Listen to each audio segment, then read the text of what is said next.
दरूद शरीफ पढ़िए सल्लल्लाहु अलैहि नबी उम्मी व अला आलिहि व अस्हाबिहि व बारिक व सल्लिम सल्लल्लाहु व सलामन अलैका या सय्यदी या रसूल अल्लाह सल्लल्लाहु ताला अलैहि वसल्लम।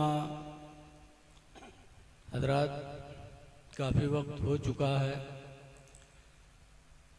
सरसरी तौर पर कुछ बातें सुन लीजिए। माइक बहुत अच्छा बोल रहा है, फूटे ना बैठे। स्टेज पर हमारे उलमाए किराम बहुत हैं माशाअल्लाह, नाम हम नहीं जानते।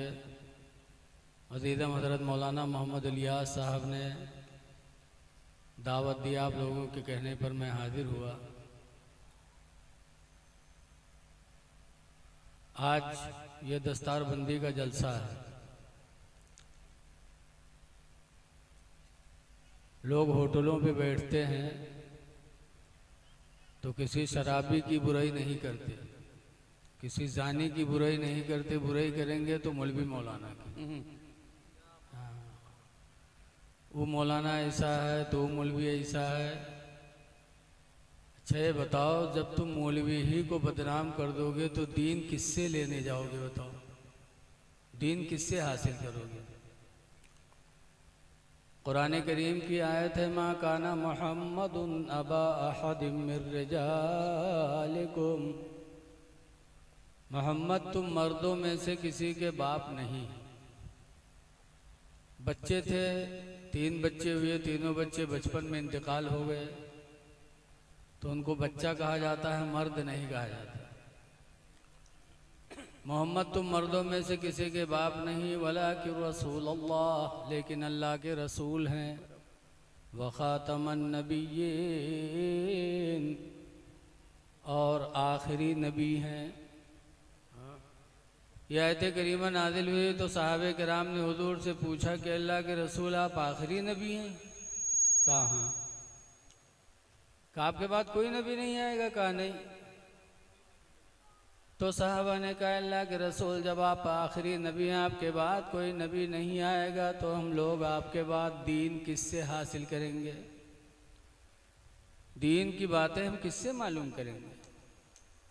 तो सरकार ने फरमाया, मेरे बाद कोई नबी तो नहीं आएगा, लेकिन मेरे बाद मेरी उम्मत के उलमा होंगे जिनसे तुम्हें दीन सीखना पड़ेगा। माशाअल्लाह। मेरे बाद अब मेरी उम्मत के उलमा होंगे जो तुम्हें दीन सिखाएंगे। तो अब नबी कोई नहीं आएगा, अब आपको आलिमों ही से दीन सीखना है। इसलिए आलिमों से मोहब्बत करो। लेकिन आज अगर देखा जाता है कि एक पीर साहब आएंगे तो वालिमन के यहाँ धक्का मार देते हैं लोग। अब जो कुछ है सब पीर साहब है। अब आलिम मौलाना कुछ नहीं।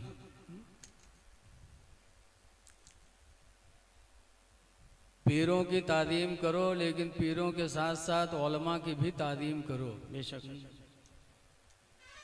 इसलिए कि पीरों की फजीलत कुरान में साफ कहीं नहीं आई कि पीर ऐसा है वैसा है। आलिमों की फजीलत जगह जगह कुरान में आई।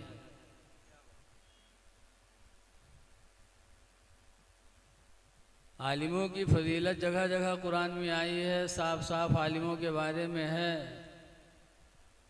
इन्नमा यख्शल्लाह मिन इबादिहिल उलमा, बेशक अल्लाह से अल्लाह के बंदों में उलमा ही डरते। अल्लज़ीना ऊतुल इल्मा दराजात, वो जो इल्म वाले हैं वही दर्जे वाले। अब उसी में पीर बन गए तो नूरुल अला नूर हो गया। आलिम के साथ साथ अगर पीर हो गए तो उनका दर्जा और बुलंद हो गया। लेकिन आज हमारे हाफिज और आलिमों में भी कई कैटेगरी होती है। आज हाफिज फारिग हुए तो कुछ हाफिज इमा रमज़ानी भी निकला था, 11 महीना कुरान न देखी है, और 11 महीने के बाद जहाँ रमज़ान के चांद निकले वाला हुआ तब कुरान शुरू करी। एक हाफिज जी ऐसे गए तरावी पढ़ाने के लिए, नजराना तय हुआ 200, और गांव वाले इतने बड़े बेवफा निकले कि जब तरावी पढ़ ली 300 तो नजराना दीन 100 रुपया। कहीं अब तो सुनाई दीने भी करी है का। हाफिज जी ने कहा, अरे मरदूदो, मेरा नजराना पूरा दो वरना मैं सब बर्बाद कर दूंगा। तो लोग कहीं अब का बर्बाद करिए, अब तो जो पढ़ाओ रहा है पढ़ाई दिए, कहीं दे दो वरना मैं बर्बाद करने जा रहा हूँ। कहा चाहे जो उनका तो पढ़ाई दी हो, हमारे तो इस तरावी हुईगी। तो हाफिज जी ने कहा, जाओ जितनी तरावी पढ़ाया था सब बगैर वजू के पढ़ाया था। तो अब क्या करें बेचारे, जब इमाम का वजू नहीं होगा तो नमाज किसी की होगी नहीं। तो जले जो ऊपर यहू का हाथ है। अभी हजरत हमारे तनख्वाह के लिए बता रहे थे, एक हमारे उधर कारी साहब हैं, तो अक्सर वो नमाज में भूलें, कहूँ 4 रकात के बजाय 5 रकात पढ़ावें, कहूँ 4 के बजाय 3 सलाम फेर दें। आए दिन उनके ही मुसीबत। तो लोग डांटें, कहें यार हाफिज जी दिमाग सही करो यार, 1 दिन हुए 2 दिन हुए रोज़ाना तुम्हारे ही चलत है। तो इन का करी, तनख्वाह है 5000, घरे खर्चा है 10-12 हज़ार के। जब नमाज पढ़ी तो बस सोचे लगे थे कि दूध कहाँ से आई, सही गोश्त महीना हफ्तम लेके गोश्तवा कहाँ से, वो वही में हमारी नमाज सब खराब जाती। तो या तो तनख्वाह बढ़ाओ 10,000 तो नमाज सही पढ़ो, नहीं तो हमारे ऐसे रही। तो लोग कहें यार इनके बढ़ाए दो, नहीं तो सारी नमाज हमारा ऐसे चौपट हो जाओगे। भाई इंसानी फितरत है, आदमी की ज़रूरियात हैं तो ज़रूर उधर जहन जाएगा। तो बड़ी अच्छी बात अभी हजरत ने कही है, अल्लाह ताला इनको जज़ाए खैर दे। हाफिज आलिम शादी होगी तो 20-20 गाड़ियाँ आ रही हैं, तब कोई से सलाह न ले कि 20 गाड़ी बंधे कि न बंधे। तमाम इंतजामात करेंगे, बारात चलेगी तो लागत है कोनो अरबपति के रो, और लागत है 2 बीघा ज़मीन बेच के आए हैं, तब कोई से न पूछिए। और जब इमाम साहब निकाह पढ़ाए दे हैं, निकाह पढ़ाऊनी जब पूछिए कब हुआ, तो अगर कहूँ 5,000 बताए दी या 2500, तब भले हैं सब कतनी इधर आओ, तुम इधर आओ, तब सल्ला ले हैं। 20 लाख खर्च किया, 15 लाख, तब किसी से मशवरा नहीं लिया। और जब नजराना इमाम को देना हुआ तब पंचायत कर, अरे गैरत मर गई। हमने मोबाइल में देखा था, हुजूर ताजु शरिया से किसी ने पूछा था कि निकाह पढ़ोनी कितना होता है, तो हजरत ने फरमाया था कुंवारी लड़की का निकाह पढ़े 1 दीनार, और दोहला लड़की का निकाह पढ़े आधा दीनार। अब 1 दीनार की कीमत जोड़वाओ तो कम से कम 25-30 हज़ार रुपया निकली, या हो सके तो और ज़्यादा निकले।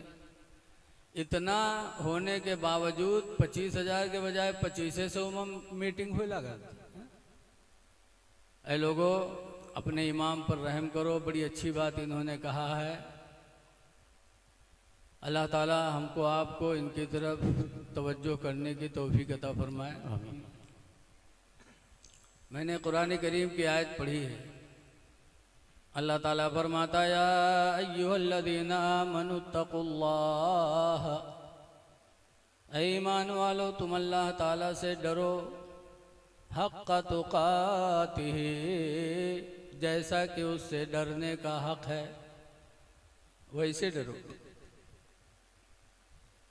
आज हम कहते तो हम डरते हैं, लेकिन दिन भर में बोलियां हम कितनी सच बोलते हैं। सच्ची बोली बोलो। हदीस पाक में अन अब्दुल्लाह इब्न मसूद क़ाला क़ाला रसूलुल्लाह, हज़रत अब्दुल्लाह बिन मसूद